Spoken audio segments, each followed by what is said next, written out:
going on, everybody? How we doing? And welcome back to another episode of the Welch Report with me, Jean-Luc Welch. Make some noise, clap it up, get excited wherever you are. We are back with another phenomenal show. Sorry that I'm late. This is supposed to come out earlier. My apologies, but we still gonna cover everything that's happened over the course of the week, including Devin Haney specifically dominating Regis Prograis. That's right. This is also gonna have some boxing and some NBA, with Giannis scoring 64 points in a franchise and career high record, a dominant performance against the Pacers. Wish we had that during the play-in tournament, but we'll address that once we get to it, as well as the brother is finally out of here. He is gone.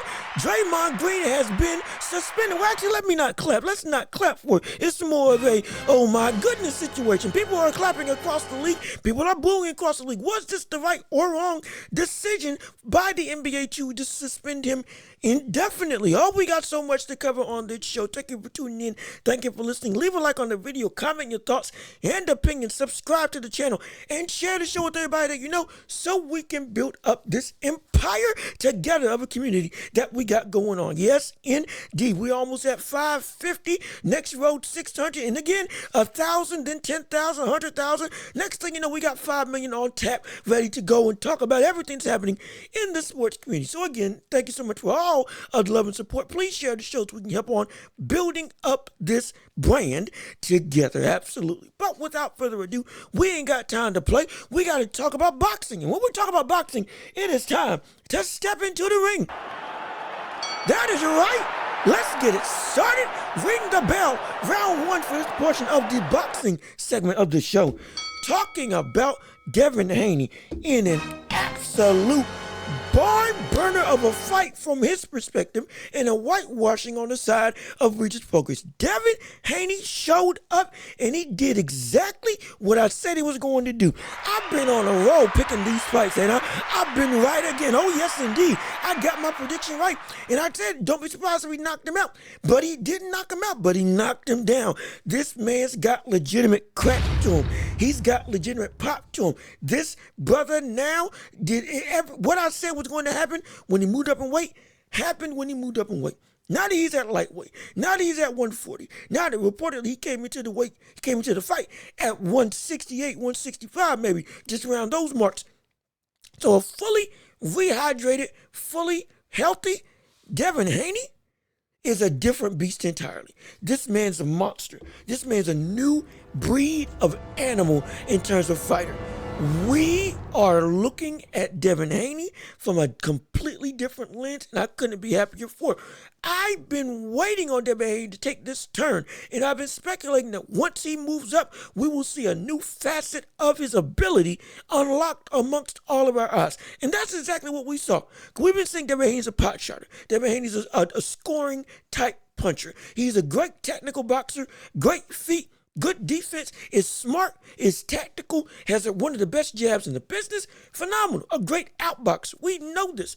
But we've been saying he ain't got no power to worry about. And if he faces somebody like a Tank, or even amongst the upper echelon of the weight class, whatever weight class that he's in, opponents who are aggressive can just run through him and run to him without fear of danger, and they will be able to catch him in any way, shape, or form. The power has been the least of their concern, hence people can become disrespectful. That is what was the speculating ire amongst everybody who was saying that was Devin Haney's biggest problem. Because he doesn't have pop, people are going to be able to not have to worry about, oh, they can be knocked out. They can take more chances and put Devin Haney in bigger danger and potentially render that boxing ability null and void, because if they turn it into a brawl, oh my goodness, stuff can happen. We saw him get hurt against Lomachenko. We saw him get hurt against, again, Jorge Linares. We saw him get hurt, or at least get affected by people that are physical. And we know physicality is one of his worst assets when it comes to his ability to box at his best. Physicality affects him for the worst. We know this. However, now we can't say that anymore. Because in the words of Jim Ross, hey, look at this. We got some problems here. We got some problems. We got some problems You're doggone right. We got some problems. Don't you like the new sound? Also, don't you like the new voice, the new settings I got on my microphone? Hopefully I sound better. Hopefully I sound worse.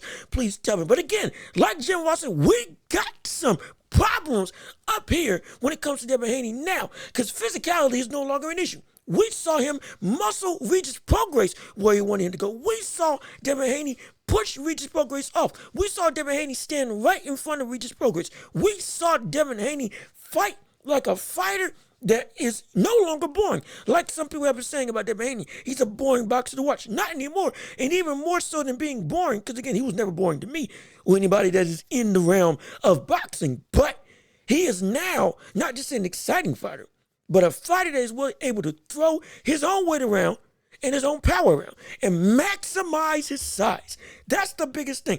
We got to see Devin Haney maximize the very thing that we've been saying about him. He's a big kid. He's a big fighter. He's a big champion, now 2-division champion. He is a big man for whatever division that he's been in, at least from what we've seen him at, from the former weight class at 135 up until now 140. Still at 140, he's still big, but now his frame is filled out. His body is now fit the weight that he's fighting at. And we are seeing a new avenue of outright dominance that is potentially unfolding for Devin Haney. The game plan that Devin Haney can now employ is completely different now. And we have to also understand, going up against Regis Prograis, Prograis was a dominant power puncher who, again, is one of the hardest hitters in the entire division and has a phenomenal chin and is just tough all around. We know who Regis Prograis is, and we know why he's been so touted so well and so highly. He's not a champion for nothing. We saw Devin Haney do the one thing that we've never seen an opponent do to somebody like a Regis Prograis, and that's outright domination. We haven't seen it. We've never seen somebody dominate somebody as tough, as strong, as powerful as Regis Prograis before. We've never seen Prograis as tough, strong, and powerful as he is be dominated like he was. Not just from a technical standpoint, but just from outright every single facet. His power was rendered null and void. He only landed 36 punches, breaking the old record for fewest punches landed in a fight per CompuBox records by Dos Santos when he fought Shakur Stevenson in one of the worst fights of the year. We saw Regis Prograis land less than him the entire fight, 36 punches throughout the entire 12-round affair, and got dropped in the third round, got dropped in the third round, stunned in the sixth, stunned again in the ninth, hurt multiple times, muscled around. We saw Devin Haney do the very thing that nobody thought Devin Haney would do. Be the predator. Not just be okay, I'm going to just lead you where I want you to go, lull you into shots, and then boom, counter you, stick and move. No, a predator. A man that planted his feet, boxed right in front of Regis Prograis, and dominated. Cut him up, bruised him, had him in fits. And just like I said, his footwork confused Regis Prograis, His boxing ability far surpassed Regis Prograis. And so the only way that Prograis was going to be able to win was by making it a brawl. And when he got on the inside, what happened? He got mauled. Plain and simple. Landing the uppercut. Landing hooks left, right, and center. Again, the stiff jab looked stiffer. The right hand looked powerful. Again, knocked him down in the third round like I've been saying. Stunned him multiple times. Wobbled him multiple times in this fight. Made him have to think before he came in. And then, like I said before in the preview for this fight, countered Regis Prograis, lulled him into overcommitting and then catching him consistently. And I said that damage was going to accumulate early on. Or it was going to accumulate later on in the fight. And at that point, okay, we could see Prograis get hurt. I wasn't expecting to take fruit third round. Knocked down.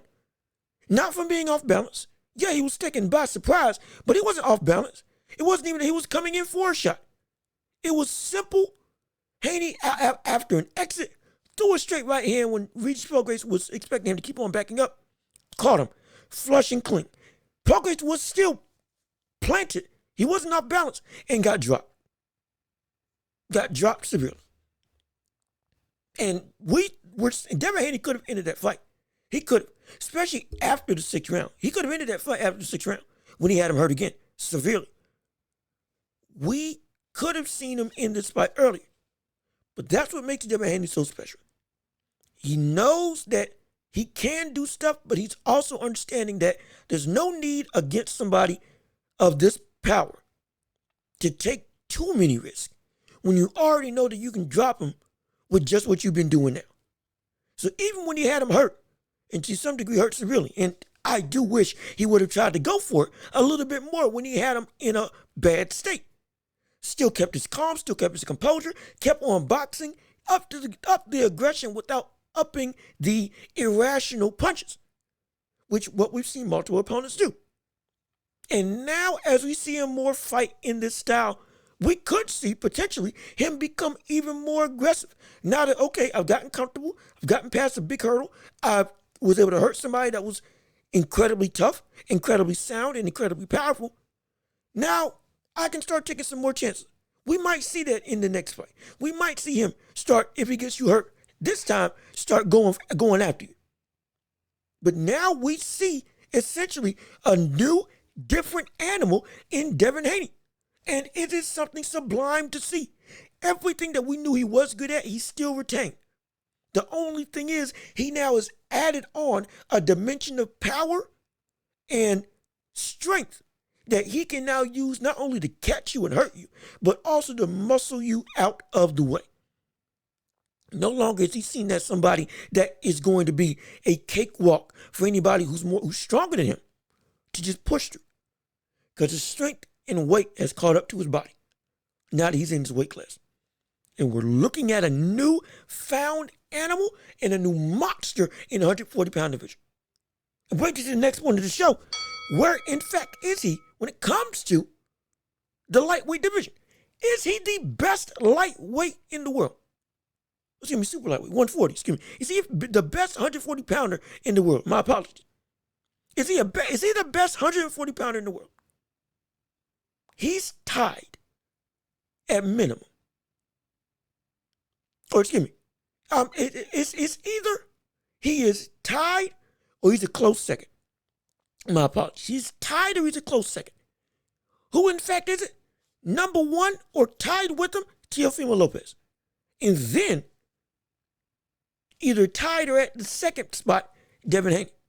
But you can argue at this time, he might be the best in the world at that weight class. He very well could be at 140. Amongst the real contenders, Ryan Garcia, Teofimo Lopez, Devin Haney. He might be either tied for the best, and if you argue for him for the best after this performance, especially since we haven't seen Teofimo Lopez in the ring in a while, no problem. No problem. No problem at all. I'm not going to fight you. I got him tied right now. The reason being, we have somebody like Teofimo Lopez who's the only person that could potentially usurp him at this weight class, because we saw Lopez when he fought against Josh Taylor. Yes, we know we haven't seen him in the ring since, but still, that performance was incredibly dominant as well against, at that point in time, considered a pound-for-pound contender, if not in the pound-for-pound outright, in Josh Taylor. Routinely saw him in the pound-for-pound rankings for ESPN and others. And he made him look mundane. And he went back to takeover like Teofimo. Not the Teofimo that was on the ropes questioning, do I still got it? He went back to what was it? Gordo Teofimo Lopez is a beast. Yes, he is. Since we saw him get back to that, and what we see, I believe he will retain that. It's either he's the best or he's tied with Devin Haney. Again, I'm not arguing if you have him above him. I'm saying it's at minimum one or two if you flip or flop. It's either Devin Haney or Teofimo Lopez. Ryan Garcia against this Devin Haney walked in the park. Done away with. Against Teofimo Lopez, walked in the park. And done away with. Easy work. Because again, like we said, Ryan Garcia hasn't shown any vast amount of improvement to give me credence to say he can compete with the elite of the elite. That's the reality. So it's between Devin Haney and Teofimo Lopez. And one other menace of a man, and I've talked about him before, Subriel Matias. Matias, he isn't the best. He's the most dangerous. He's the most dangerous. Third best in the division, in my humble opinion. Third best in the division. Subriel Matias, if you don't know, we've talked about him before, but I'll recap it on this show again. And if I haven't talked about it on the show, it is your first introduction. 20-1, 20 KOs, every single win by knockout. Has made his last 5 opponents quit, breaking Vasily Lomachenko's record of 4 consecutive. This man is a monster. A brother who doesn't even throw big punches. He throws punches with his arms. Doesn't even use his hips. And batters opponents, similar to what we've seen with David Benavidez. And his power is at that scale, and potentially even greater. He's not just a puncher that can bludgeon and just beat you up. He can also knock you out in one go. For real. It's you don't know when it's gonna pop up. He could catch you, you're done outright. Or he could just keep on peppering you and you just get absolutely destroyed. He can do both. One hit a quitter and beat you up to kingdom come. Bludgeon you to no end. Defensively, he's not that great. We understand that. Or if you don't understand it, and because you haven't seen him, we get it. He's not that great defensively, but offensively.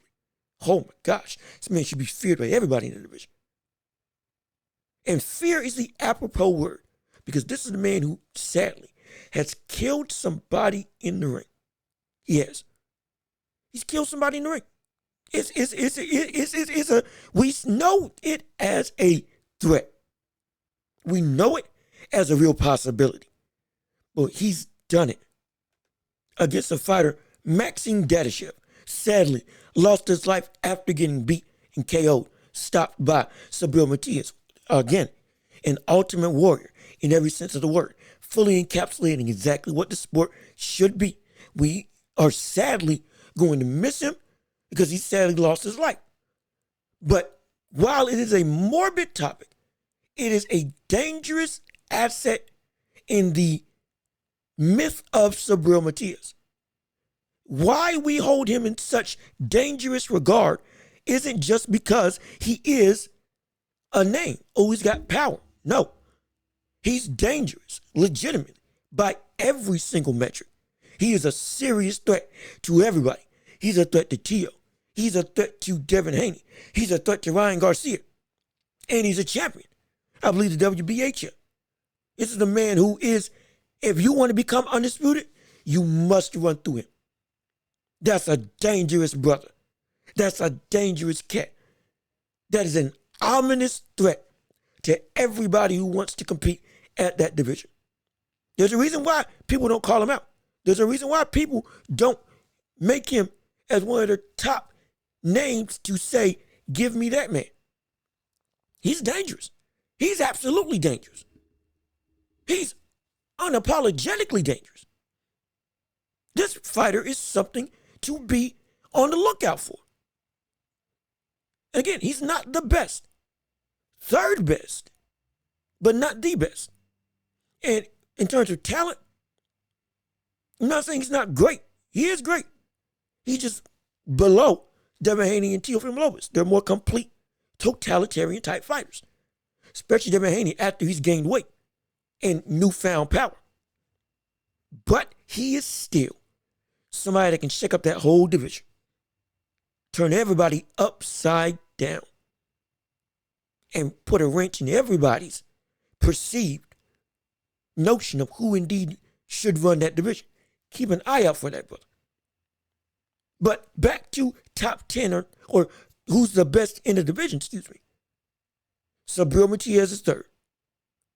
And then it's either a tie between Tio and Devin Haney, or you can put Devin Haney at 1 or Tio at 1. Either way. Mix and match. So that's how much Devin Haney has made an impact with this fight. It's been incredible. It's been absolutely phenomenal. And the question now becomes, with this next segment, where indeed, or not where indeed, if indeed we know or we see Devin Haney as being ready for Gervonta Davis. Now that's been the smoke. That's been the whole shebang. One of the biggest names in boxing, Gervonta Tank Davis versus Devin Haney, who we thought they were going to fight at 135. Now, Devin Haney has been said on Twitter, I'm never going back to 135. I'm never going back down. So now, this Devin Haney is here to stay. There's no regression. And most likely, if he's as steadfast as he's talking like he's going to be, he's not looking to fight at a catch weight either. So we're looking at now, it's going to be at 140. If indeed that fight happens, one, will we see it happen? I think yes. Reason why I think we'll see it happen, Gervonta Tank Davis right now, while he's a dominant presence at 135, absolutely. It still has some business to take care of, like fighting against Shakur Stevenson, hopefully. Fighting against Vasily Lomachenko, hopefully. Fighting against the top brass. Maybe even trying to go for undisputed at 135, since Devin Haney let go of the belts. With all of that in front of him, it's still everybody that he's looking to fight or wants to fight has either already moved up or is getting ready to move up. Shakur, if that fight doesn't happen soon, we could see him move up to 140. If he doesn't try to go out to undisputed, we could see him move up to 140.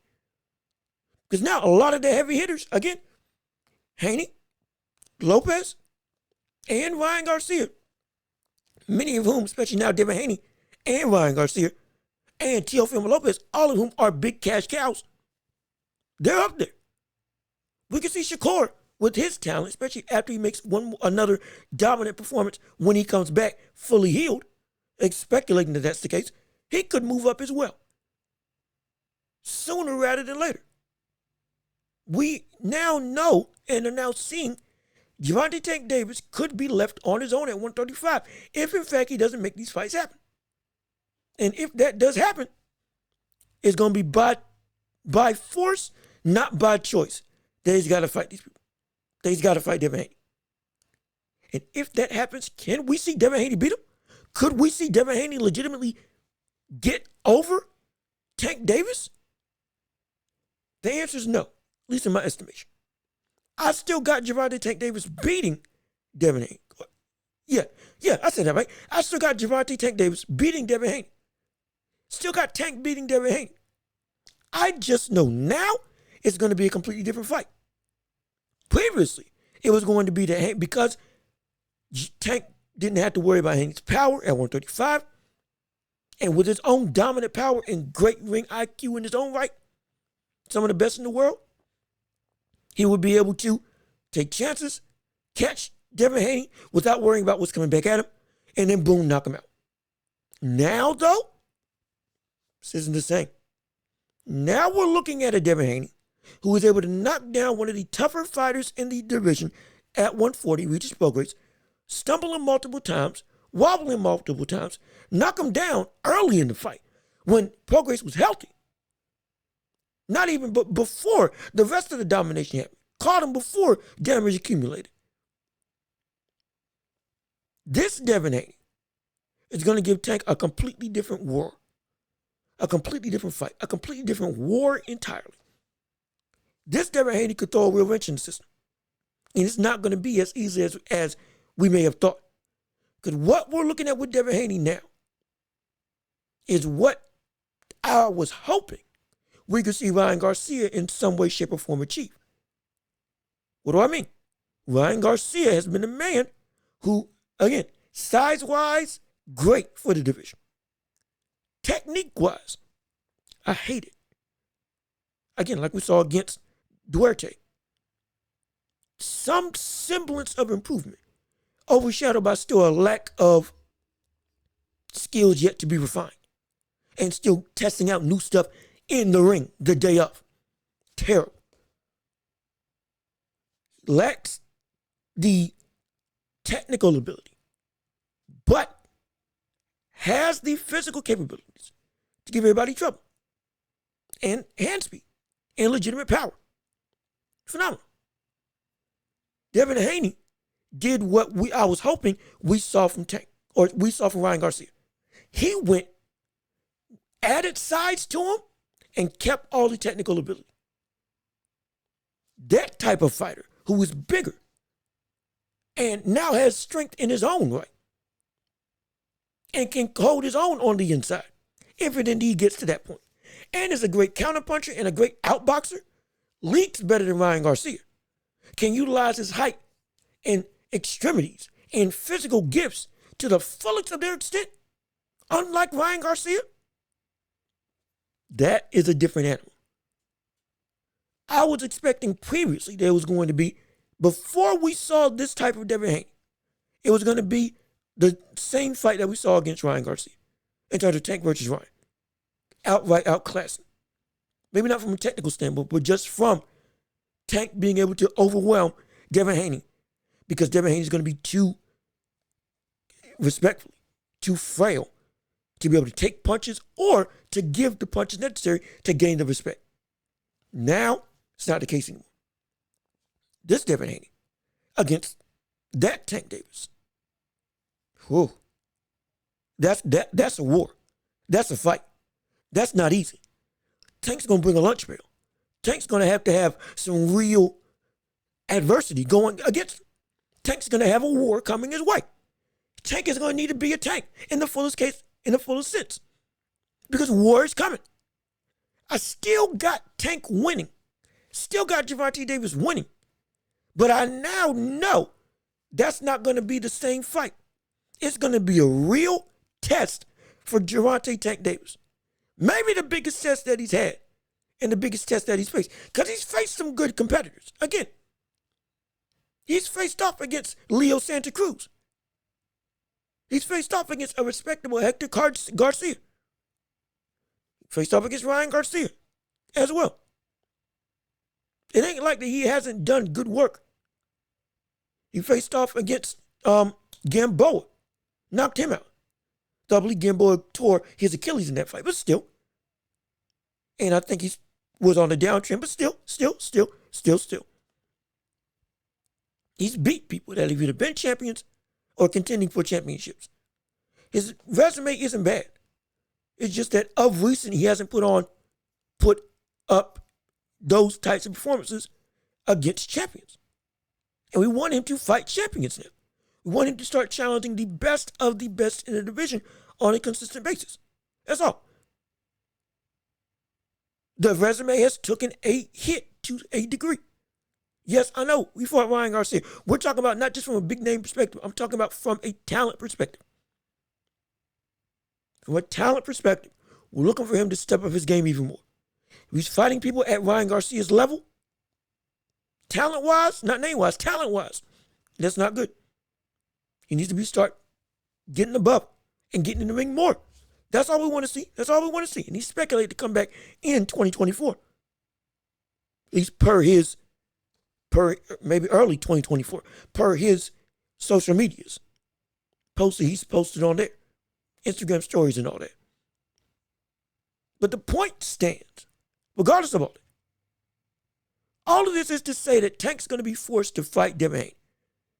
Not going to be by choice. It's going to be by force because he's going to have to move up if every big name keeps on leaving the division.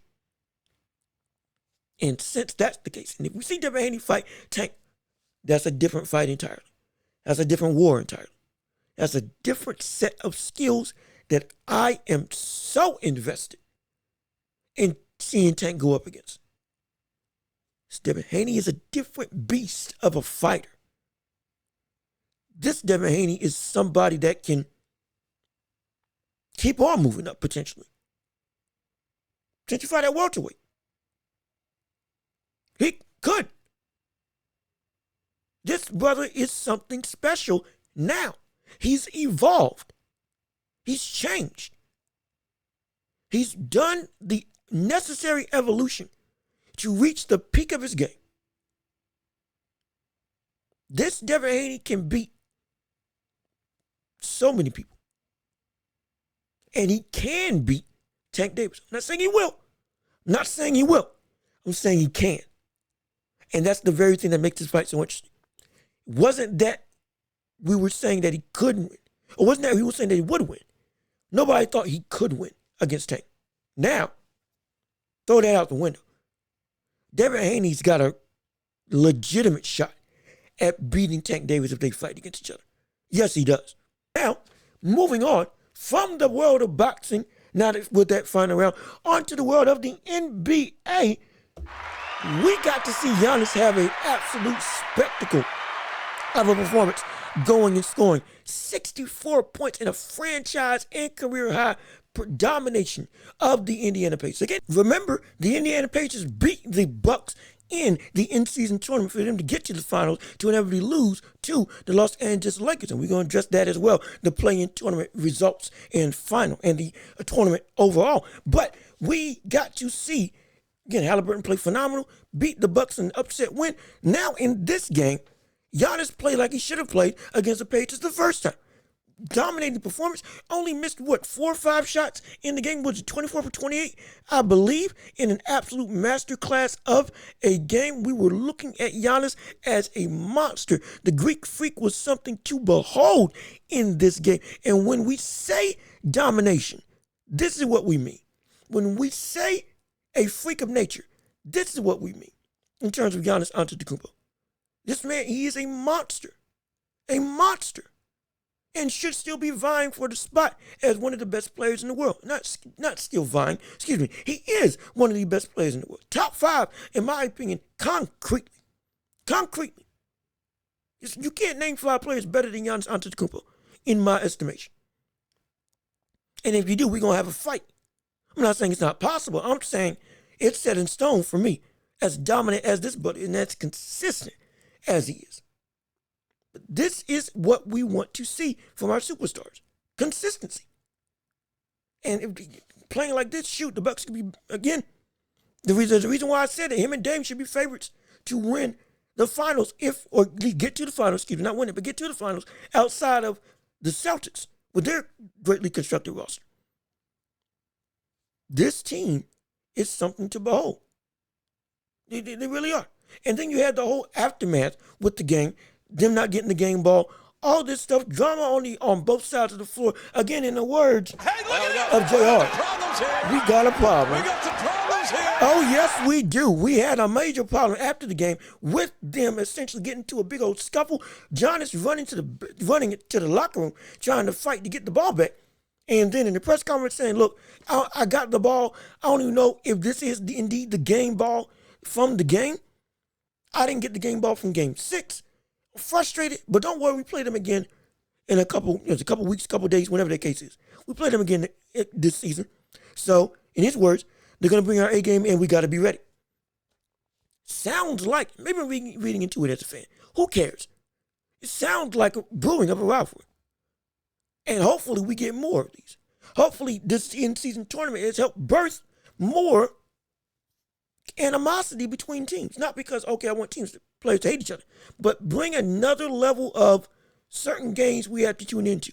Not just because of it's star versus star, but because it's dislike versus dislike. Or I want to beat this team against I want to beat this team.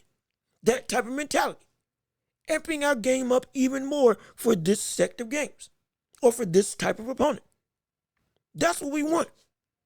I hope this keeps on happening. This is just the fan in me. Y'all be biased. I hope we get this type of animosity. I want this type of anger amongst the two. You know, social media is saying he's looking to go for 70, 80. Who knows? And I hope that's the case. I want to see Giannis angry against the Pacers. I want to see the Pacers going against Giannis. Being like, no, you ain't going to, you try to make a fool of us thinking, oh, you going to make a statement now? Bump that. We coming for you. I want this. And the early seeds of potentially a built-on rivalry of teams and fans that just don't like each other or that want to see their team beat that team specifically. Not in a bad way, but it's going to be in a bad way to some degree because, again, it is a rivalry. I don't like you, you don't like me, let's play against each other in a sports connotation. Those types of games are great. And I want to see that again. Because this has been a routinely thing. We've lacked the amount of real rivalries in this league. We don't have it. First it was LeBron versus the Warriors. And that was only in the finals. But then outside of that, yeah. Then it was LeBron versus the Pacers when he was on Miami. And then there. Boston and LA haven't been nearly as heated as they need to be. Outside of the debacle of an officiated game when LeBron should have gotten fouled but wasn't fouled and they lost the game because of it during the tumultuous season last year. It was the year before, whenever that game happened. I forget when, but whenever that game happened. LeBron on the floor slapping the canvas in an incredible display of emotion. All of that, outside of that game, it hasn't been that same level. It hasn't been that feeling of, oh, it's Lakers versus Celtics. Or it's whatever other rivalry versus whatever other rivalry. It's getting even harder to name them because there aren't many of them. We need anything and everything to make these types of games feel more impactful. To hold something over somebody else's head to some degree. Because it helps breed even more competitive fire. Beyond just the in-season tournament that we got. Beyond it. And speaking of the tournament, going on and switching gears, tournament was great. LeBron won MVP. Lakers won the in-season tournament championship. They're going to hang a banner. That's essentially all that boils down to. They're going to hang a banner. And that's the biggest anger-inducing thing to many people. They're going to hang a banner. Why are y'all doing this? It's not a real title. What are y'all doing it? Why are you holding it in the same esteem? Pump the brakes. We're not saying it's a real title when it comes to the in-season tournament championship. We're not saying it's on the same level as a NBA championship. No. But we bought in fully to this tournament. Fans and players alike. Everybody got invested. Felt like playoff atmosphere.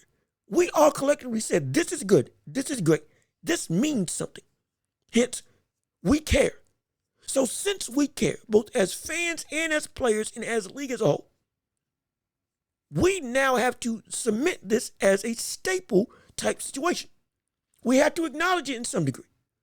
Hence, a banner for in-season tournament champions is valid. It's completely valid. It's not bad. It's not taking away the game. Yeah, we know the thing being thrown around on the internet, Kobe saying we don't hang divisional titles, we don't hang conference titles, we hang championships, banners up in the rafters. That's it, championships or nothing. We understand it. We get it, and we dare not disrespect that type of mentality or the words of Kobe. We understand that titles, NBA titles, are everything. That's the biggest thing that we care about. At the same time, hanging a banner, we're not necessarily equating it to the same thing as that, but we are acknowledging this tournament is a big deal. This tournament is something worth playing and fighting for. This tournament has some level of real impact on how a team is viewed and how the overall ethos of the NBA is seen at that point in time in terms of who reigns. Who indeed at that point in time, early in the season, is the best team in the league in a one-game elimination style tournament. Is it? That's the truth. It is something that we need to acknowledge. We have to, because if we don't, it's going to go by the wayside. We won't have this anymore. The NBA will say, oh, players don't care. And fans don't care. They're getting on us because we're hanging a banner. Because they now saying, oh, y'all are hating on the game that we love. Y'all are messing up what should be only held for the ultimate end goal, championships. How dare you? This series or this tournament is a sham. Forget it. We don't want it. It's not what we want. We want to see this stick around. Hence, it's got to have some validation to it. Hanging a different banner, again, it's going to be a different banner.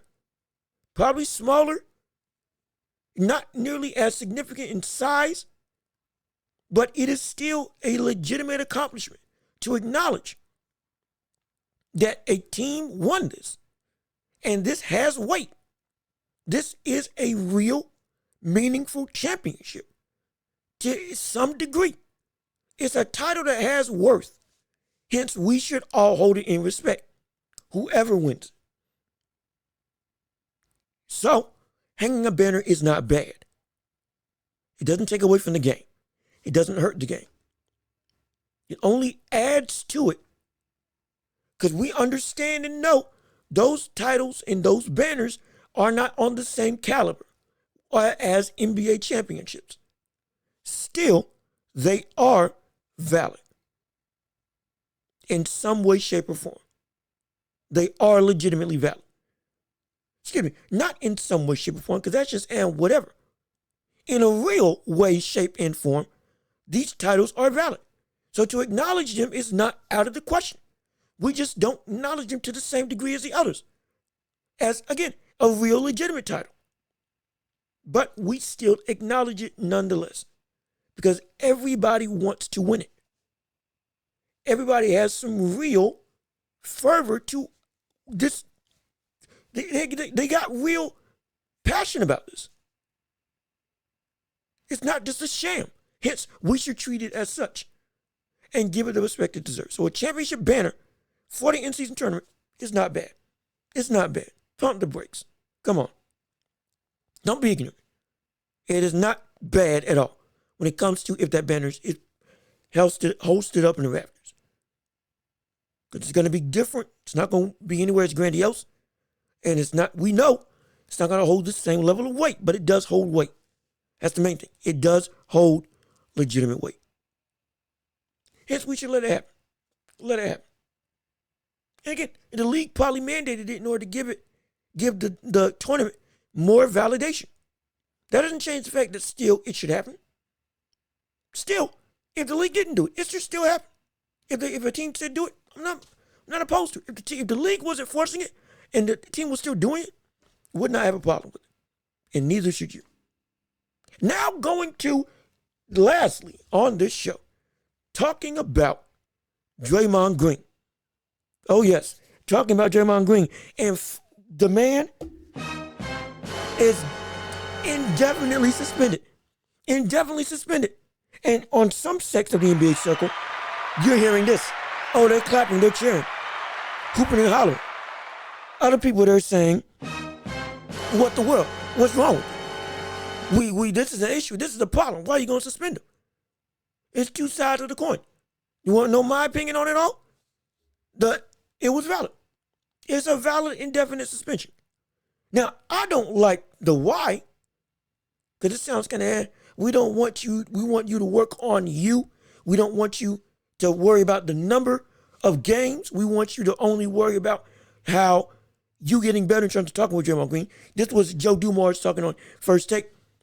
We want you to worry about you. We want you to worry about getting better mentally, emotionally. We want you to fix and rectify internally you so that you can go forward and play the game that we love, play the game that you love without any impeding problems or issues like this arising again. That was the statement. That's the reasoning. Okay, fine. That doesn't change the fact that this should have happened a long time ago. Even if you don't want to hold it so that we don't focus on a number, fine. It should be a long suspension. It should. Maybe I'm being too grandiose. Okay, fine. Doesn't matter, because the facts are we have been watching this man do consistently dirty tactics for his entire career away from his talent. We know what his talent was and currently is. Nowhere close to what he used to be, but still. We know what he is and was definitely as a player. That's completely separate to the actions that he's done. We talk about enforcers. We talk about people playing rough and tough. We talk about all of that. Oh, back in the day. Okay, fine. If that's how you feel, that's how you feel. He's playing hard-nosed basketball. I've seen hard-nosed basketball. I've seen hustle basketball. I've seen players who want to strike a fire under their team's feet and make them play better. I've seen enforcers before. Draymond Green may be all of that, but he's still gone above and beyond what should be acceptable for players in that role. He just has. Stomping people this season. Stomping people, punching people, jawing at refs. I believe ejected more than anybody else this season. on track to potentially break Rasheed Wallace's record of rejections in his career, in Texas in his career. And over the course of the past couple seasons, we have seen Draymond Green amp up his aggression, not in the way that he plays, but in the way that he treats other players, just as a whole. And it's terrible. It's despicable. It's horrible. This stuff he should have been suspended a long time ago. And I'm not here trying to be the whole, old righteous da-da-da-da-da, bah humbug type dude. No. I love physical play. I love competitive fire, like we just talked about. That's not competitive fighter. That is not physical play. When he backhand Yusuf Nurkic, after Nurkic, yeah, he was grabbing his jersey, but he wasn't tugging. There wasn't like Draymond, he couldn't have just gotten away or moved. There wasn't any egregious contact to force him to have to do a complete backhand 180. Legitimately a 180 backhand from his position facing this way. With not near as much contact as he was trying to force was being put on him to cause him to do that. To cause him to go berserk. To cause him to backhand a brother. Cause him to backhand Nurkic. It makes no sense. That's not basketball. It's not even tough play. That's just stupid. That's what Draymond's been. He's been stupid. Multiple times he's got this aggression, tough guy angle, cover up the fact that he's acted stupid. That's all it is. He's acted dumb. But because it's Draymond, let it slide. Let it go away. That's ignorant. It's dumb on the side of Steve Kerr. It's dumb on Draymond's side for consistently saying, I play hard. Okay, boom. You're going to see me get a tech. It's just who I am. That's ridiculous. That's ridiculous. This isn't like Dennis Rodman, who was somebody who, yeah, he hustled. Yeah, he played hard. He had some off-court stuff that was insane. But on the court, you knew he was going to be there. Yeah, he got under opponent's skin. But he never actively tried to take himself out the game because he was too out there. That's not what he did. He was always there for his team for the most part. Yeah, he got ejected sometimes. Yeah, he went over the top. But it wasn't nearly as egregious or consistent as we see with Draymond Green. More often than not, you're hurting your team than helping your team. That's the difference between him, Dennis Rodman, and Draymond in terms of hard-nosed, hustle, dirty work type players. Dennis Rodman was there consistently, wouldn't take his own skill set out of the game by letting his emotions get in the best of him that much, that consistently, would still get under players' skin, similar to what we see Patrick Beverley do, but it wouldn't be to the point that we see him, again, gone, just outright gone. We wouldn't see that. We wouldn't see that on nearly a consistent basis as we see somebody like Draymond Green do. So even the very limited skill set, especially in today's game, that you have at your disposal, if you're Draymond Green, is whatever value that you have that is in a very limited capacity, now gets taken away from you. You're not lighting a fire. If anything, it seems like what, who was it? Was it Iman Shumpert or Jeff Teague? One of them. Somebody said, Draymond, when he doesn't want to play, he'll get, or maybe which would go back. One of those three players. Somebody said, if Draymond Green doesn't want to play, he gets out of there. He'll do what he needs to do to get out the game. I thought that was a bunch of noise, but maybe that's not as just ho-hum as I thought. Maybe that's real. Maybe that's substantial. Maybe that's not as far-fetched as I thought it was. Maybe Draymond Green does indeed. Because the Warriors have been so bad, because Klay Thompson has played like an absolute bum, because Draymond Green himself has played like a bum for multiple seasons, because of his skill set being diminished more and more and more, and the value of his team being diminished more and more and more, and everything's going down with the ship. And it's why the owner left. Maybe that's why he keeps on getting more and more brash, because in his mind, there's nothing to play for. And I don't want to be the speculating type of guy. I don't like that role. But when evidence starts proving more and more that something's bigger than just a speculation, just a conspiracy on a consistent basis. Maybe it's not just one thing that's just noise. Maybe it's real. We've seen Draymond this season, go for broke in some cases, going outlandish. The only news that we hear of the Warriors of late has been revolved around either Klay Thompson shooting abysmal or Draymond Green getting ejected, attacked, John getting in the fight, choking out Rudy Gobert, stomping on a player, doing something that isn't anything related to basketball, just entertaining madness. That's what we've been seeing from Draymond Green this season more than ever. So maybe he is fed up. Maybe he's frustrated. Whatever the reasoning is, he's wrong. And this should have happened a long time ago. Him getting suspended indefinitely. Now, some people are saying that we might never see him on the basketball court again. Pump the brakes, brother. Hold on. Let's not get stupid. Let's not get ridiculous. We know that's not happening. Come on now. That's ignorant to say. But we do know what we can say. And what I have said multiple years. Draymond Green's actions are catching up to him.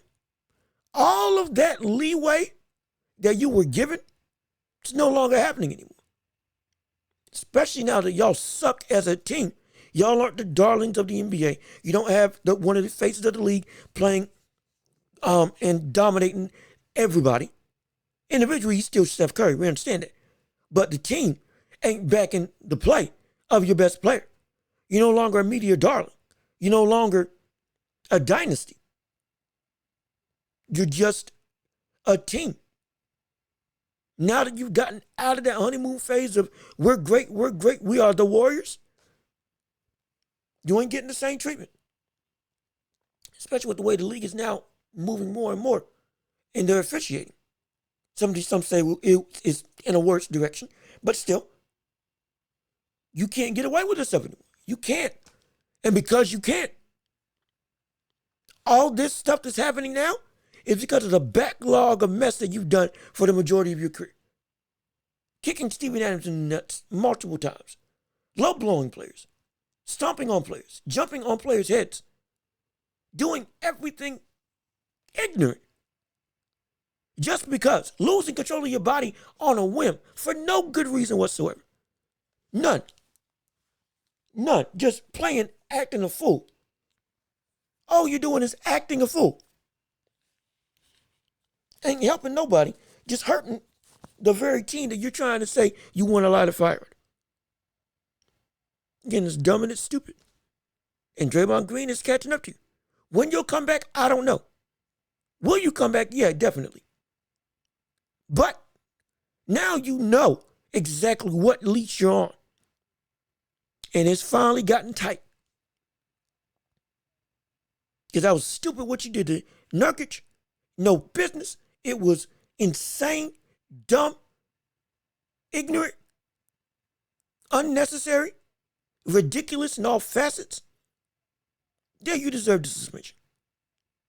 And you're probably going to get more because, again, the backlog has rendered your leash tight as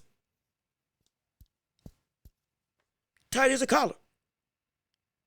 You're no longer able to get away with this stuff anymore. Hopefully. You're no longer able to get away from this stuff anymore. And if you continue this, maybe that noise of we won't see you play again, maybe that may actually be true. Potential. Not saying it's likely at all. But I've yet to see somebody get suspended indefinitely under these parameters before. I've yet to see it. So now, this is a very interesting turn that we're going to see what happens with Draymond for the foreseeable future. But essentially, the brother has acted dumb, acted stupid, and this suspension is deserved. But with that being said, this has been another episode of The Welch Report with me, Jean-Luc Welch. Thank you so much for tuning in. Thank you so much for listening. We have had so much fun on this show. Again, leave a like on the video, comment your thoughts and opinions, subscribe to the channel, and share the show with everybody that you know so we can build up this empire together. Absolutely. I've been Jean-Luc Welch. Y'all have been beautiful. We will see you on the next episode. Peace and love. We are out of here.